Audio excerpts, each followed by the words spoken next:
مشرق وسطی کی موجودہ صورتحال میں ایران اور اسرائیل کے درمیان حالیہ کشیدگی نے دنیا کو ایک نئے محاذ کی طرف متوجہ کر دیا ہے۔ برسوں سے اسرائیل کے غزہ پر مظالم اور فلسطینیوں کے خلاف جارحیت جاری تھی، لیکن ایران نے تاریخ میں پہلی مرتبہ براہ راست عسکری جواب دے کر عالمی سطح پر اسرائیل کی برتری کو چیلنج کیا ہے۔ یہ محض ایک حملہ نہیں تھا، بلکہ ایک پیغام تھا، مزاحمت کا، عدل کا اور ظالم کے مقابل کھڑے ہونے کا۔ 1979 کے اسلامی انقلاب کے بعد ایران کی پالیسی میں ایک واضح تبدیلی آئی۔ امام خمینی نے نہ صرف امریکہ کو شیطان بزرگ کہا، بلکہ اسرائیل کو ناجائز ریاست تسلیم کرنے سے انکار کر دیا۔ ان کے یہ الفاظ آج بھی مشعل راہ ہیں: اسرائیل باید از صفحہ روزگار محو شود۔ یہ پالیسی محض نعرہ بازی نہیں، بلکہ ایران کی عملی حکمت عملی کا حصہ بنی، جس کا مظاہرہ حالیہ دنوں میں اسرائیل پر ایرانی حملے سے ہوا۔ اس حملے نے یہ ثابت کر دیا کہ ایران محض بیانات تک محدود نہیں، بلکہ جب وقت آئے تو وہ عملی اقدامات سے بھی پیچھے نہیں ہٹا۔ ایران کے اس اقدام سے جہاں فلسطینی عوام میں خوشی کی لہر دوڑی، وہیں مغربی دنیا، خصوصاً امریکہ، شدید اضطراب کا شکار ہوئی۔ ایران نے یہ ثابت کر دیا کہ مظلوموں کی حمایت اور ظالم کی مخالفت اب بھی زندہ اقدار ہیں۔ ایران کے خلاف ایک عرصے سے کچھ مخصوص بیانیے پھیلائے جا رہے ہیں۔ ایران اور اسرائیل اندر سے ملے ہوئے ہیں۔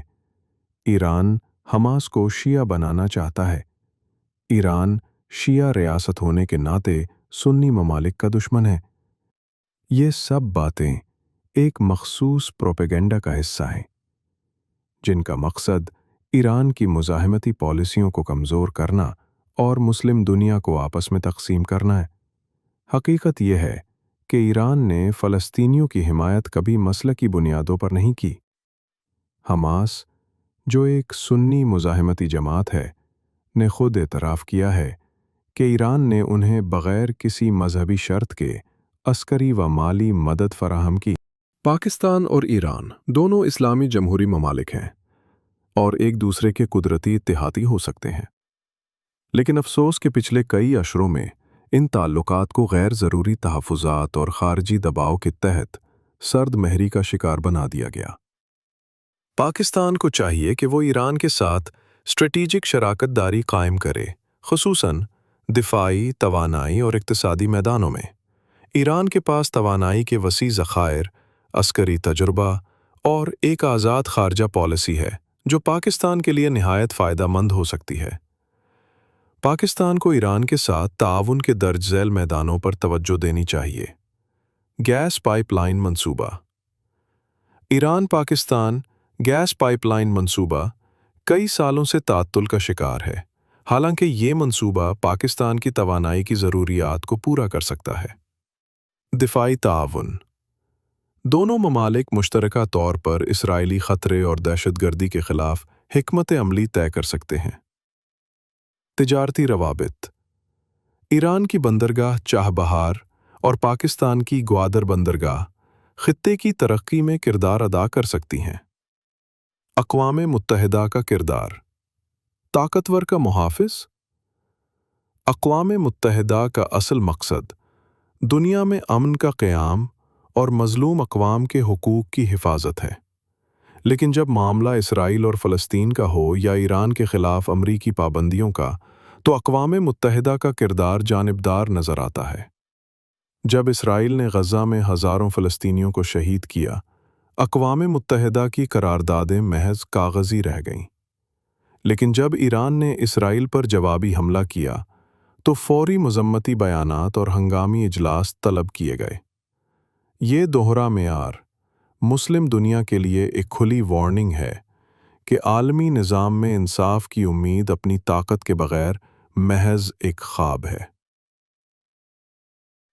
پاکستانی عوام اور حکومت کے لیے سبق۔ پاکستانی عوام کو اس سچائی کو سمجھنے کی ضرورت ہے کہ امت مسلمہ کی طاقت اتحاد میں ہے، نہ کہ مسلکی تعصبات میں۔ ایران کا اسرائیل پر حملہ ہمیں کئی اہم سبق دیتا ہے۔ 1. ظلم کے خلاف کھڑے ہونا ایمان کی علامت ہے۔ ایران کا موقف واضح ہے، مظلوم کا ساتھ اور ظالم کی مخالفت۔ یہی تعلیم ہمیں قرآن و سنت سے بھی ملتی ہے۔ 2. مسلکوں کے خول سے نکل کر اتحاد شیعہ سنی تقسیم کو ہوا دینے والے اصل دشمن امریکہ، اسرائیل اور ان کے ہواری ہیں۔ امت کو اس تقسیم سے باہر نکل کر مشترکہ دشمن کے خلاف صف آرا ہونا چاہیے۔ 3. خارجہ پالیسی میں جرأت۔ ایران کی آزاد خارجہ پالیسی نے اسے عالمی سطح پر خوددار قوم بنایا۔ پاکستان کو بھی امریکی دباؤ سے آزاد خارجہ پالیسی اختیار کرنی چاہیے۔ 4. غیرت ملی اور خودداری۔ ایران نے کمزور معیشت اور عالمی پابندیوں کے باوجود اسرائیل جیسے طاقتور دشمن کو للکارا۔ یہ سبق ہے کہ عزت طاقت میں نہیں، غیرت اور استقلال میں ہے۔ نتیجہ ایران اور اسرائیل کی حالیہ کشیدگی محض 2 ممالک کا تنازع نہیں، بلکہ یہ پوری امت مسلمہ کے ضمیر کا امتحان ہے۔ ایران نے عملی طور پر دنیا کو دکھایا کہ مزاحمت آج بھی ممکن ہے، شرط صرف نیت، اتحاد اور قربانی کی ہے۔ پاکستان کو اب فیصلہ کرنا ہوگا، کیا وہ غیرت، اتحاد اور مظلوموں کی حمایت کے راستے پر چلے گا، یا امریکہ وہ اسرائیل کی خوشنودی کے لیے خاموش تماشائی بنا رہے گا؟ امت مسلمہ کے لیے وقت آ گیا ہے کہ وہ ایران جیسے مزاحمتی ماڈل سے سیکھے، مسلکی اختلافات کو پس پش ڈال کر مظلوم فلسطینیوں کے ساتھ کھڑی ہو اور ایک نئی اسلامی صف بندی کی بنیاد رکھے۔ اللہم اجعلنا امتاً واحدتاً علی طریق الحق۔